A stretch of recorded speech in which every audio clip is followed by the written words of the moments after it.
You talked about this algorithm where it sort of looked at who the person followed, the type of, well, what their followers do, and it's sort of using nodes, you can sort of predict what type of content this person should create.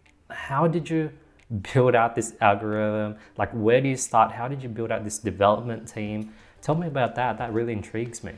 Yeah. So, as somebody who, when I started my first company, one of the things that I didn't know was sales. Didn't understand sales whatsoever. I'm not a sales guy by training or anything like that. And so, as a consequence of that, folks would say, "Hey, you got to go out and network. You got to go out and meet people. You got to go out and networking events." And the idea of that actually terrified me, but that really informed how to curate content. Let me give you an example. So if you and I met at a coffee shop in Sydney, Australia, and you're just getting to know me, and I'm talking all about social media, it's a very one-sided conversation, just talking to you about what I'm passionate about. You might say to yourself, "Gosh, this guy's, he's really interested in one particular thing. He hasn't asked me anything about myself. I really don't want to work with this guy," right? And we all see people on social media, whether it's Facebook or Instagram or Twitter or LinkedIn, where business executives or small business owners that are pumping out this, they're almost like a robot pumping out content about how great they are or how wonderful their company is.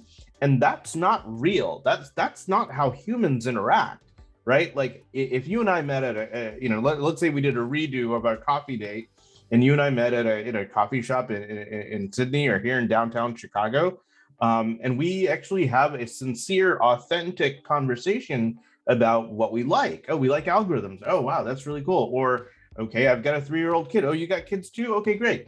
That's a foundation for how real relationships develop. And that's what we wanted to mimic on social media. Social media, if you look at any historical technology, the phone, telegraph, it's not one-way communication, it's two-way communication. The value is in the interaction, okay?